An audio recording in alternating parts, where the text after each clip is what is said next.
Hi, everybody. It's Mark Rushton of markrushton.com and markrushtongallery.com. Get the little link up there. Yeah. And it is Sunday, Father's Day, June 19th, 2022. And just thought I'd make a quick live video here. And this one's called "They Don't Teach Marketing at Art School." And I'm just gonna riff and I'm just gonna ramble here because I went to art school. I consider myself an art school dropout for all the right reasons. And not to knock where I went to school, because I did have a absolutely wonderful drawing and painting teacher. Some of the other teachers there were extremely good too. Had a few bad ones, but you get that everywhere. But yeah, they don't teach marketing at art school or music school or anything with related to the arts. A writing program. You go get your MFA. You think they're going to teach you how to? You think they're going to teach you how to get an agent? They might have a course here or there, but do you think they teach you how to get an agent? Do you think they teach you how to get a book contract? They teach you anything about book contracts? Musicians, anything about recording contracts? The industry? Oh, about every single chord and fifth and seventh and minor and all that stuff. And I play this instrument and that instrument and all this sort of stuff. And I'm getting my PhD in whatever, and maybe something will happen, right? Or artists, that art isn't going to sell itself. So that's kind of what I'm talking about here. That's what I'm going to talk about here a little bit. Yeah. They don't teach marketing at art school, and that's a problem. They don't teach marketing anywhere, really. Everything that I think most people just kind of fumble through it. They get an idea. They get an idea of something out there that maybe they want to be involved with. In my case, I'm a fine artist. I make paintings. I make prints. I make calendars. I make tote bags. And I'm a musician too. Recording artist. I prefer the word recording artist. I wouldn't consider myself a musician. As you can see here, it does not say, "Hi, I'm Mark Rushton, painter, recording artist." It doesn't say I'm a musician. I'm not a musician. I don't play covers. I can't write songs. I am a recording artist. That is what I am. And of course, the connection is becoming a little unstable, despite me being on the good internet. I got to figure out how to improve this. Maybe get my wife from watching streaming. That might help, right? All right, looks like we're back to normal here. That's good. So yeah. And we fumble along here. Artists, musicians, writers, painters, whatever. We learn. Unfortunately, we learn from each other, and we learn a lot of bad practices. And I'm one of those people that does not like the term best practices, because without context, what are you talking about? Best practices. Typically, when people use the word best practices, it's in the context of I know best, rather than actually these are some things that tend to work out better for people. I prefer that. I know the catch-all. I know it's like what's the term? Like a terminology, colloquialism, something like that. They have it. It's an expression. Best practices. Yeah, the way it's applied, I don't really like it so much, but some things you do are better than others. And we learn a lot of bad things from other artists, musicians, writers, all that sort of stuff. We start thinking, well, maybe we should buy some Facebook ads. Well, if you know what you're doing, they might be okay down the line, but most people don't know what they're doing. I will admit I've never bought a Facebook. I have no interest in ever buying a Facebook ad, but I'm just saying most people Most artists, most everybody I've encountered. Oh, I bought some ads and they didn't do anything. Well, you probably did them wrong, or you had the wrong philosophy going into it, or whatever, or who knows what. You made that lesson. You learned that lesson, and you move on from that. But unfortunately, everybody else says, well, you should do this, you should do that. If I tell people, maybe you should do this or maybe you should do that, it's kind of based on experience. When I make a reel and I get, lots of views and increased followers, who knows? Maybe some of that's fake. Some of that's real. Maybe they're following along. Maybe the count fluctuates. I don't have any control over it, but the gates are open. It's not being throttled, right? TikTok's not being throttled. YouTube Shorts aren't being throttled. Instagram Reels aren't being throttled. The gates are open because the oligarchs are competing against each other, and they're going to let you do what they because they want that market share, so that eventually they can throttle you. They can make it pay to play, right? Oh, well, if you want to get your reel seen by all of your followers, you need to start buying ads. That's coming down. That's always coming down. That's how they do it. Really? They do that? Yeah, they're not billionaires for nothing, right? They're control freaks, and we're kind of operating in that world and whatever. We think we're control freaks and everything like that. It just kills me. So recently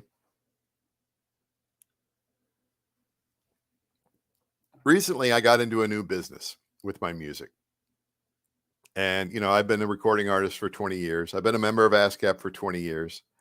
I've been on streaming services since they started.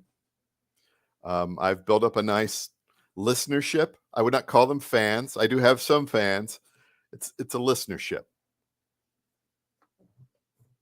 Way that people consume my music, listen to it. Lots of different ways. Streaming services, download services. Yes, I'm on Bandcamp. Yes, I'm on everything worldwide. You can use my music in TikTok videos and Instagram Reels. I've agreed to those licenses. But if I don't tell people that I do that I'm in there, like, oh, hey, have you ever made a reel? You ever add any music to it? You could add my music to it. Mark Rushton, any of most of my names that I publish under, I have a list of them over here on the NASR Recordings webpage. Most of those are on there. They like the beat-oriented stuff too, which would be like Rushton, Chill Out Preservation Collective, stuff like that. If you make a reel or a YouTube short or a TikTok with music with a beat in it, people like that. They don't always listen to it too. They can always turn that off, and then you don't get any money, and that's fine. But so I have to tell people that. I have to tell people that I'm a recording artist. I have to tell people that I'm on streaming services. That's part of the merchandising. That's part of the marketing. That's part of telling people. It's like I don't have to tell them every single time, but I have to do that every now and then. I'm a recording artist. I'm a painter. I have tote bags, right? So recently, I'm stepping my toe in. I tried to step my toe into the world of sync licensing, and we'll get back to that down the road. But for the short term, I decided to learn a little bit about stock music licensing, and I decided to get into Pond 5 because it's one of the bigger. I think they were recently acquired by Shutterstock. They're one of the bigger ones. They take a big percentage. There's a lot of people out there, but really the whole point of this for me was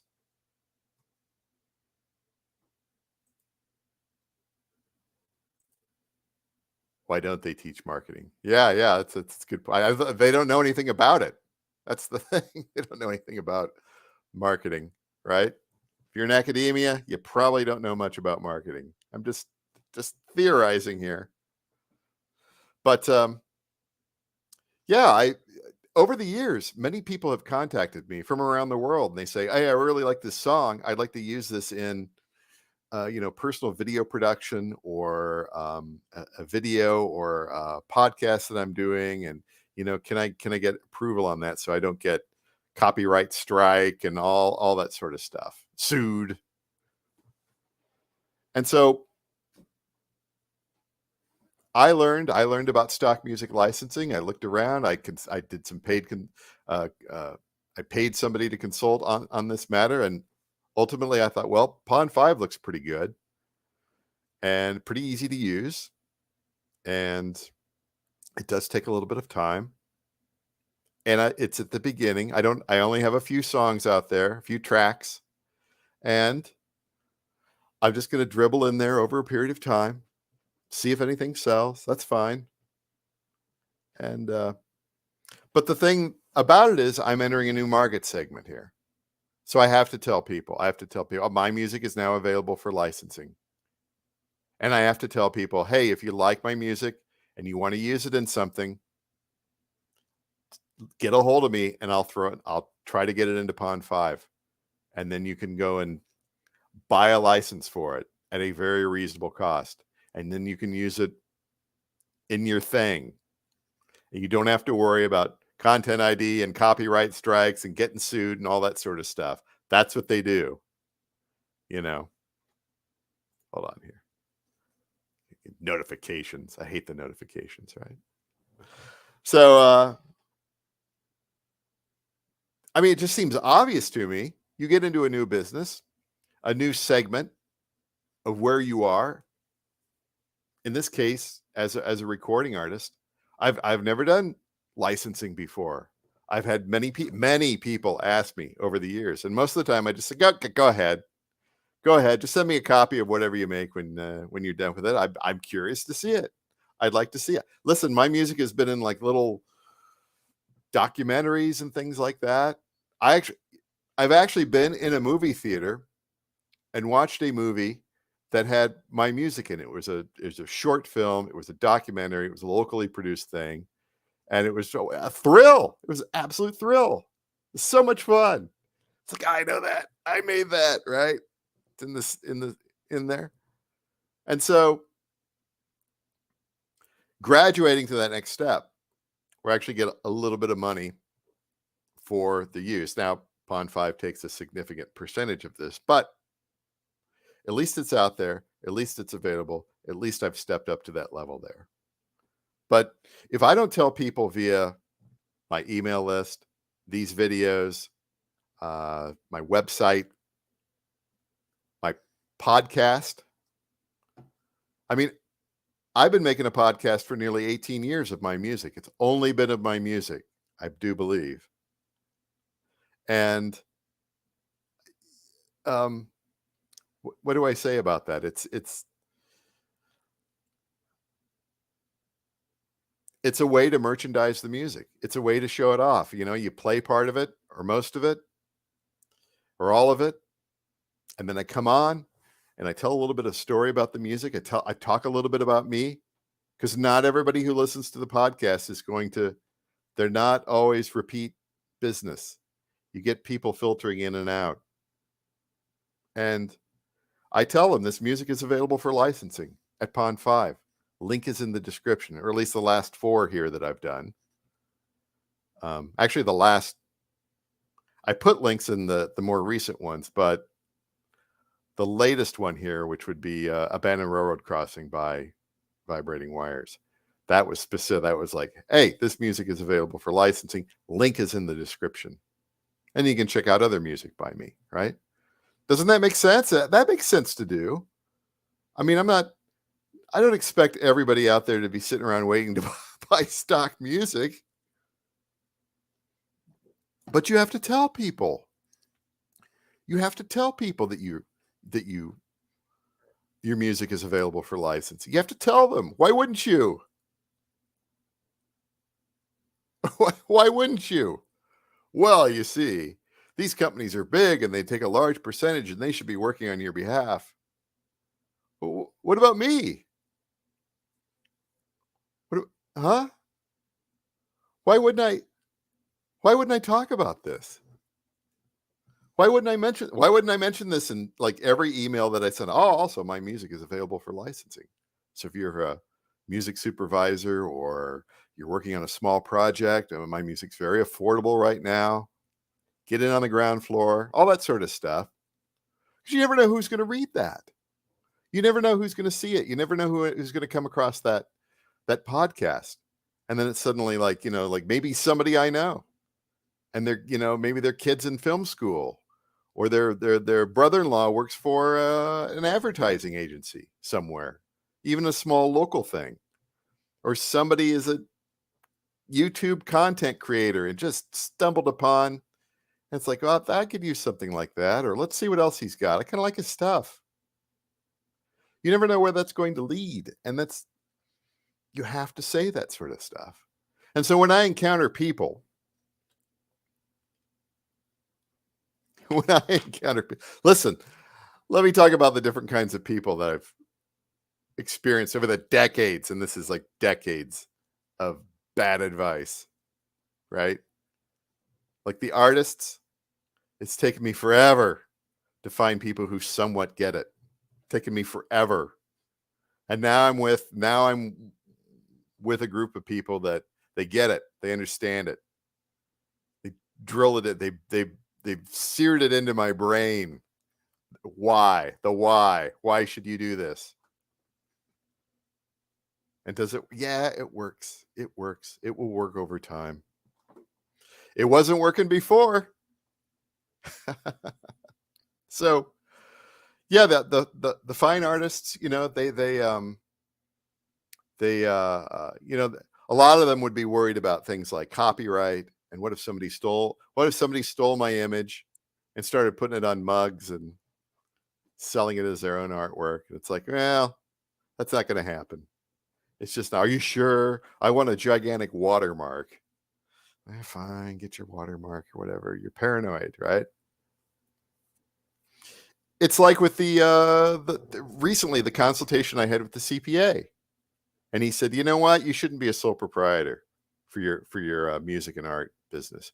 You should be where you are right now. You should have an LLC, and then you should elect for S Corp status, because that will prevent you from double paying certain things. Explained it very succinctly.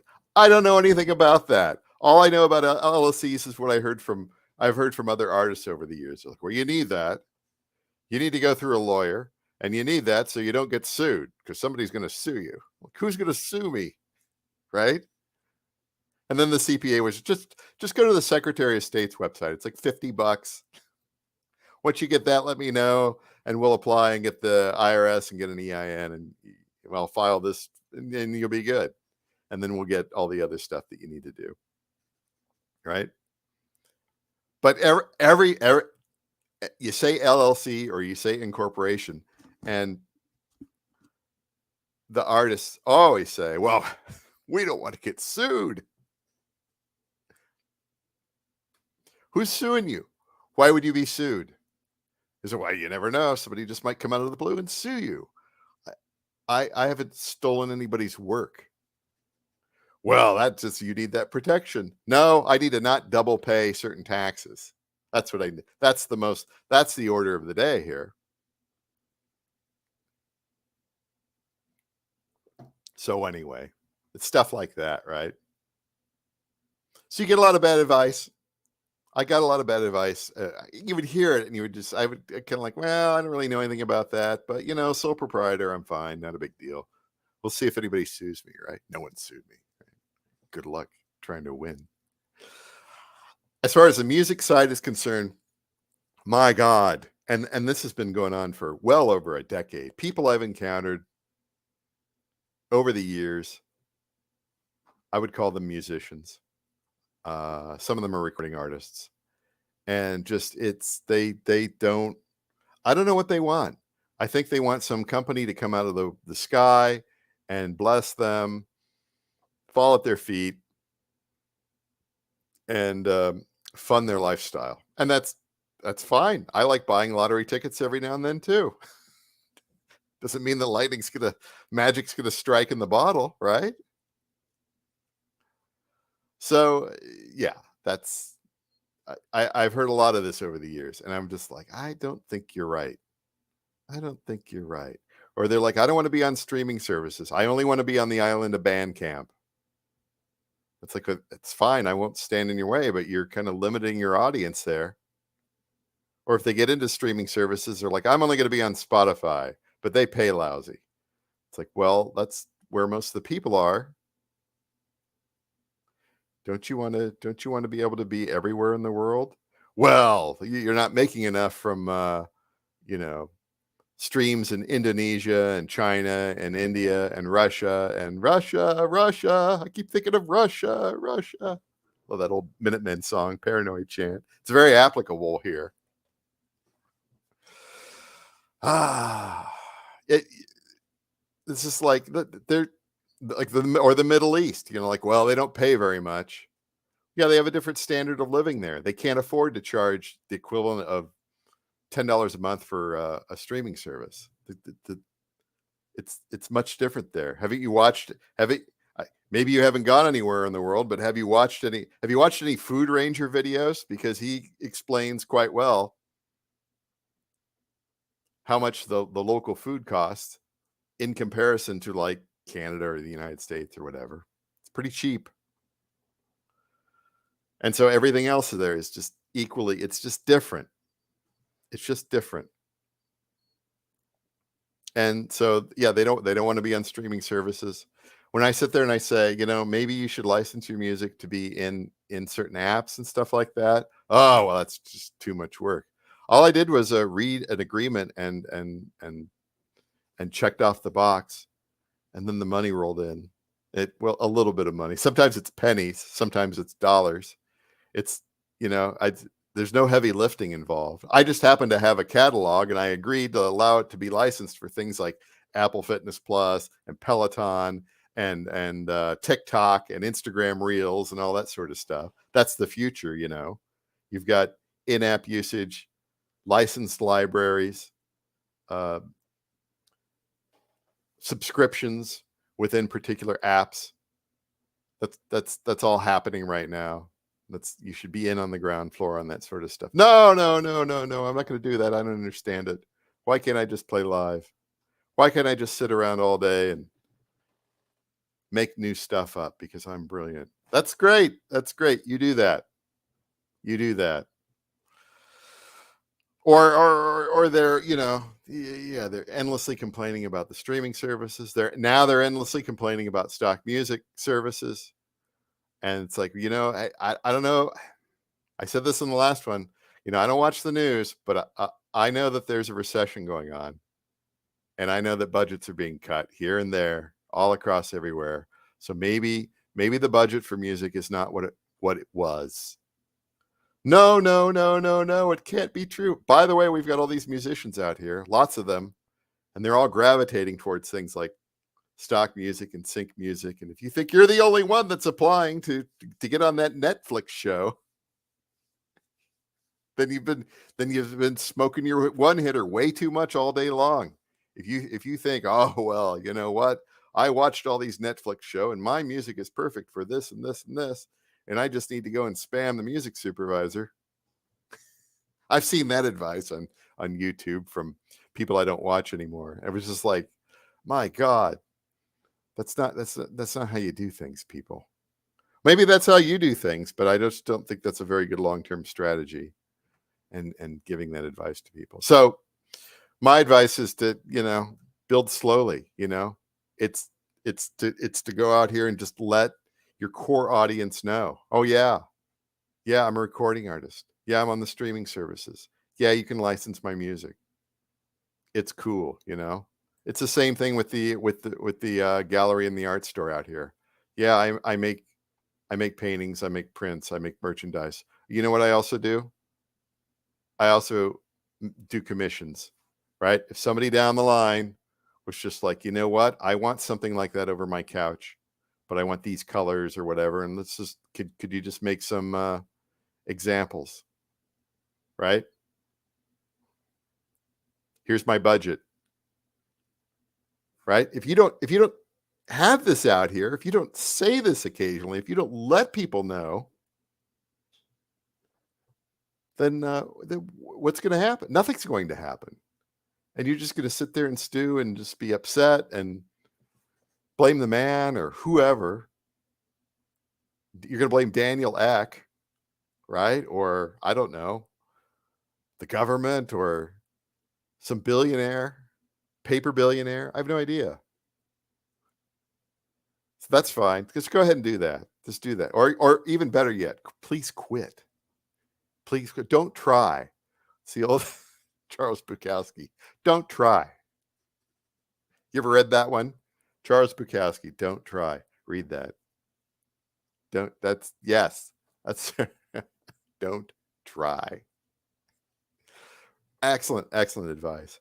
So that's my well, yeah, they don't teach marketing in art school because everything that I just said here with regard to music and to art marketing and all this, they don't know. They don't know how to do it. They just that those people are not, they're into their galleries or whatever. They're into their little world, and they don't want you as competition, right? They want to throw you to the wolves and, hey, I got your tuition money. Have fun spending the next 20, 30 years paying that back. We didn't teach you anything except how to mix colors and to shred your guitar.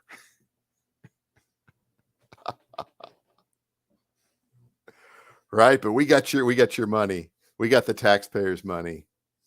We didn't really teach you anything, but that's what the internet. No, actually, you know what? Don't listen to that guy on the internet because what the hell does he know, right? 30 years out of arts. What the hell? What does he know? He doesn't know anything. I don't know anything. I don't know anything. I went to the school of hard knocks here as far as the art and music are concerned. And nothing wrong with that. You're not you learn along the way. And if you get as far as I have, I appreciate it, What do they call success? Success is just having fewer problems. That's true. That's true. Do I have a certain level of success with this sort of stuff? Yeah. Yeah. Are you where you want to be? We'll see. I don't have any delusions, just because you won that trophy in elementary school about singing doesn't mean you're going to be the next Kelly Clarkson or whatever. Or I don't know. 28 minutes. I've really rambled here. I thought this is a pretty good ramble. I can always kind of tell when I have like a really, really good. This was a pretty good ramble, I think. And people stuck around and I appreciate it. And I had some comments. That's great. So yeah, they don't teach marketing in art school or music school or writing school or anything like that. And it kind of sucks. And I don't, it's out there. The good advice is out there, but man, don't Google anything. It's all you have to find your people. And you're going to spend your whole life doing that. You think, "Oh, I found my people." And then you're like, "What are these people saying? My God, that's the road to ruin, right?" I want the road to Damascus, right? That's where I am. Hey, it is Sunday, right? It is Father's Day. If you're a father or still got your father around, then that's good. And if your father has passed, well, hope he was a good one. I'll talk to you later. Have a good weekend.